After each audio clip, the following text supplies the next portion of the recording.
Abraham मरमे के बांज वृक्ष के बीच कड़ी धूप के समय तंबू के द्वार पर बैठा हुआ था। तब यहोवा ने उसे दर्शन दिया।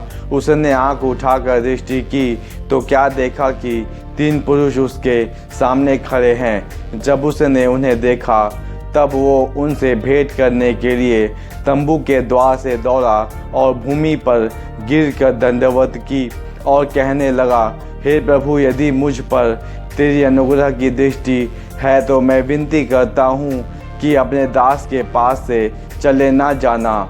मैं थोड़ा सा जल लाता हूँ और आप अपने पाँव धोकर इस वृक्ष के नीचे विश्राम करें। फिर मैं एक टुकड़ा रोटी ले आऊँ और उससे आप अपने अपने जीव को तृप्त करें, तब उसके पश्चात आगे बढ़ें, क्योंकि आप अपने दास के पास इसीलिए पधारे हैं। उन्होंने कहा, जैसा तू कहता है वैसा ही कर।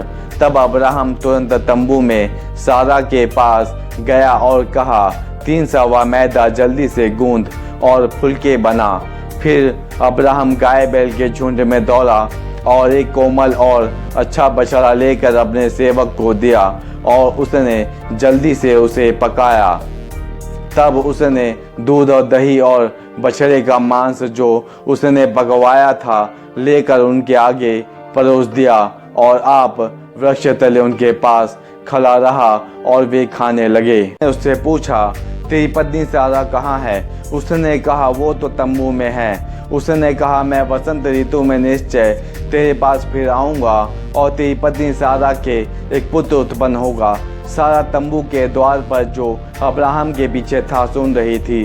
अब्राहम और सारा दोनों बहुत बूढ़े थे और सारा का मासिक धर्म बंद हो गया था। इसीलिए सारा मन में हंसकर कहने लगी, मैं तो बूढ़ी हूँ और मेरा पति भी बूढ़ा है, तो क्या मुझे ये सुख होगा? तब यहोवा ने अब्राहम से कहा, सारा ये कहकर क्यों हंसी कि क्या मेरे जो इतनी बूढ़ी हो गई हूँ सचमुच एक पुत्र उत्पन्न होगा? क्या यहोवा के लिए कोई काम कठिन है? नियत समय में अर्थात वसंत ऋतु में मैं तेरे पास फिर आऊँगा और सारा के पुत्र उत्पन्न होगा। तब सारा डर के मारे ये कहकर मुकर गई, मैं नहीं हंसी। उसने कहा, नहीं, तू हंसी तो थी। फिर वे पुरुष वहाँ से चले और सदोम की ओर दृष्टि की और अब्राहम उन्हें विदा करने के लिए उनके संग संग चला। तब यहोवा ने कहा, ये जो मैं करता हूँ उसे क्या अब्राहम से छिपा रखूँ? अब्राहम से तो निश्चय एक बड़ी और सामर्थी जाति उपजेगी और पृथ्वी की सारी जातियाँ उसके द्वारा आशीष पाएगी, क्योंकि मैं जानता हूँ कि वो अपने पुत्रों और परिवारों को जो उसके पीछे रह जाएंगे आज्ञा देगा कि वे यहोवा के मार्ग में अटल बने रहें और धर्म और न्याय करते रहें, ताकि जो कुछ यहोवा ने अब्राहम के विषय में कहा है उसे पूरा करें। फिर यहोवा ने कहा, सदोम और अमोरा की चिल्लाहट बढ़ गई है और उनका पाप बहुत भारी हो गया है, इसलिए मैं उतर कर देखूंगा कि उसकी जैसी चिल्लाहट मेरे कान तक पहुंची है, उन्होंने ठीक वैसा ही काम किया है कि नहीं, और ना किया हो तो मैं उसे जान लूँगा। तब वे पुरुष वहाँ से मुड़ के सदोम की ओर जाने लगे, पर अब्राहम यहोवा के आगे खड़ा रह गया। तब अब्राहम उसके समीप जाकर कहने लगा, क्या तू सचमुच दुष्ट के संग धर्मी का भी नाश करेगा? कदाचित उस नगर में 50 धर्मी हो तो क्या तू सचमुच उस स्थान को नष्ट करेगा और उन 50 धर्मियों के कारण जो उसमें हो ना छोड़ेगा? इस प्रकार का काम करना तुझसे दूर रहे कि दुष्ट के संग धर्मी को भी मार डाले और धर्मी और दुष्ट दोनों की एक ही दशा हो, ये तुझसे दूर रहे। क्या सारी पृथ्वी का न्याय ना करे? यहोवा ने कहा, यदि मुझे सदोम में 50 धर्मी मिले तो उसके कारण उस सारे स्थान को छोड़ूंगा। फिर अब्राहम ने कहा, हे प्रभु सुन, मैं तो मिट्टी और राख हूँ, तो भी मैंने इतनी ढिठाई की कि तुझसे बातें करूँ। कदाचित उन 50 धर्मियों में 5 घट जाएं, तो क्या तू 5 ही के घटने के कारण उस सारे नगर का नाश करेगा? उसने कहा, यदि मुझे उनमें 45 भी मिले तो भी उनका नाश ना करूँगा। फिर उसने उसे ये भी कहा, कदाचित वहाँ 40 मिले।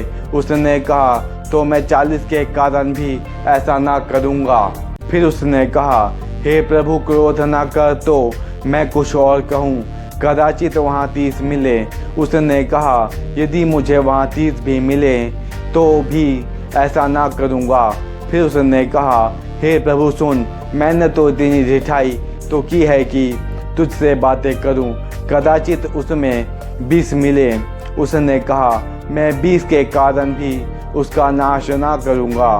फिर उसने कहा, हे प्रभु, क्रोध न कर, मैं एक ही बार और कहूँगा, कदाचित उसमें 10 मिले। उसने कहा, तो मैं 10 के कारण भी उसका नाश ना करूँगा। जब यहोवा अब्राहम से बातें कर चुका तब चला गया और अब्राहम अपने घर को लौट गया। प्रेज द लॉर्ड मेरे प्रिय भाइयों और बहनों। परमेश्वर इन वचनों के द्वारा आप सबको बहुतायत में आशीष दे।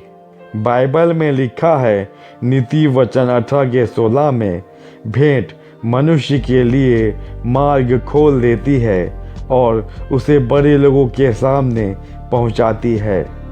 हाँ मेरे प्रियो, भेंट आशीषों के मार्ग को खोल देती है। भेंट आशीष को खोलती है। भेंट करने से बड़ी आशीष खुलती है।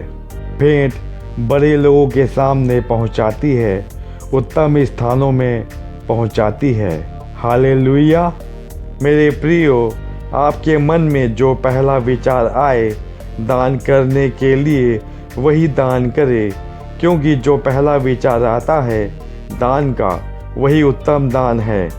शैतान आशीषों को पाने नहीं देना चाहता, वो विचारों को बदलता है और दान देने के लिए भी मना करता है।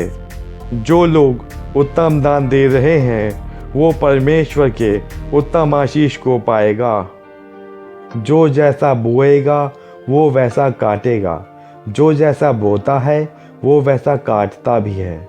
हाँ मेरे प्रियो, बोइए अपने उत्तम भेंटों को, उत्तम दानों को प्रभु के काम के लिए, चर्च बिल्डिंग के लिए, चर्च निर्माण के लिए। साथ साथ हमें मस्कुलर डिस्ट्रॉफी पेशेंट बीमारों के लिए हॉस्पिटल का भी निर्माण करना है, जिसके लिए मेरे भाइयों और बहनों आप ज़्यादा से ज़्यादा मदद कीजिए और इसका निर्माण रायपुर छत्तीसगढ़ में होने वाला है। यीशु के नाम में आमीन। हालेलुया। पवित्र बाइबल में लिखा है, मलाकी 3:10 में, सारे दशमांश भंडार में ले आओ कि मेरे भवन में भोजन वस्तु रहे। और सेनाओं का यहोवा ये कहता है कि ऐसा करके मुझे परखो कि मैं आकाश के झरोखे तुम्हारे लिए खोलकर तुम्हारे ऊपर अपरंपार आशीष की वर्षा करता हूँ कि नहीं। हालेलुया। मेरे प्रियो, अपने भेंट, दान और दशमांश देकर देखिए, फिर परमेश्वर आपके लिए आकाश के झरोकों को खोलकर अपरंपार आशीषों की वर्षा करेगा। वो सच्चा है, उसका वचन सच्चा है, वो अपनी प्रतिज्ञा को पूरी करता है। हालेलुया। नीति वचन 3:9-10 में लिखा है, अपनी संपत्ति के द्वारा अपनी भूमि की पहली उपज दे देकर यहोवा की प्रतिष्ठा करना। इस प्रकार तेरे खत्ते भरे और पूरे रहेंगे और तेरे रसकुंडों से नया दाख मधु उमड़ता रहेगा। मेरे प्रियो, लिखा है, पहली उपज दे देकर यहोवा की प्रतिष्ठा करना। इस प्रकार तेरे खत्ते भरे और पूरे रहेंगे। परमेश्वर हमेशा उत्तम भेंट चाहता है। जैसे हाबिल परमेश्वर के लिए उत्तम भेंट लेकर आया और परमेश्वर ने उसे ग्रहण किया, परमेश्वर भी आपके भेंट, दान और दशमांश को ग्रहण करे और आपको बहुतायत में आशीष मिले। यीशु के नाम में आमीन। हालेलुया। प्रेज द लॉर्ड मेरे प्रिय भाइयों और बहनों। इन वचनों के द्वारा परमेश्वर पिता आपके जीवन में बहुतायत से आशीष दे। और जिन लोगों ने अपने उत्तम भेंटों, दानों और दशमांशों को दिया है, परमेश्वर पिता उनके भी जीवन में बहुतायत में आशीष दे। आइए मैं आपके उत्तम भेंटों के लिए प्रार्थना करता हूँ यीशु के नाम से। धन्यवाद करता हूँ परमेश्वर पिता, जिन भाइयों और बहनों ने परमेश्वर पिता अपने उत्तम दानों को, अपने भेंटों को दिया है परमेश्वर पिता, उनके जीवन में परमेश्वर पिता बहुतायत से काम कर परमेश्वर पिता। इनके घर में पिता कोई भी किसी भली वस्तु की कभी कमी घटी ना होने पाए परमेश्वर पिता, किसी भी चीज़ की परमेश्वर पिता कमी घटी ना होने पाए परमेश्वर पिता। हे परमेश्वर, इनके घर के खाने के भंडार परमेश्वर पिता, इनके किचन के भंडार परमेश्वर पिता हमेशा भरे पूरे रहें परमेश्वर पिता। हे परमेश्वर, इनके जीवन में परमेश्वर पिता बहुतायत से काम कर परमेश्वर पिता। जब तक परमेश्वर पिता किसी को स्वर्ग से ना दिया जाए परमेश्वर पिता, तब तक परमेश्वर पिता उसे कुछ भी नहीं मिलता परमेश्वर पिता।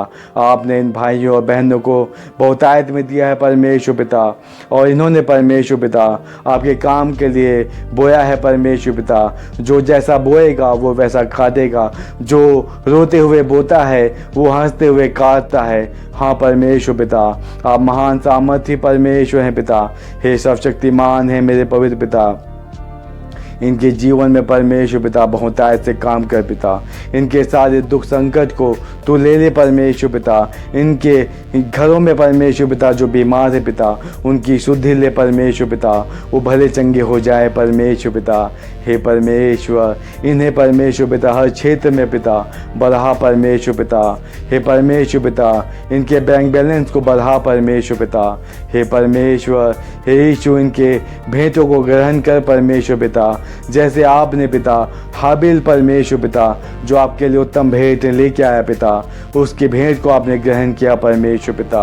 हे परमेश्वर पिता, जैसे आप उस गरीब औरत की भेंट को ग्रहण किया परमेश्वर पिता, जो परमेश्वर पिता उसने आराधनालय में बोया था परमेश्वर पिता। और यीशु ने बोला कि इसने सबसे कम बोया मगर परमेश्वर के राज्य के लिए सबसे ज़्यादा बोया परमेश्वर पिता। हाँ परमेश्वर, वैसे ही परमेश्वर पिता इन भाइयों की, इन बहनों की भेंटों को ग्रहण कर परमेश्वर पिता, और परमेश्वर पिता स्वर्ग के झरोकों को खोल के परमेश्वर पिता इन पर अपरंपार आशीषों की वर्षा कर यीशु के नाम से परमेश्वर पिता।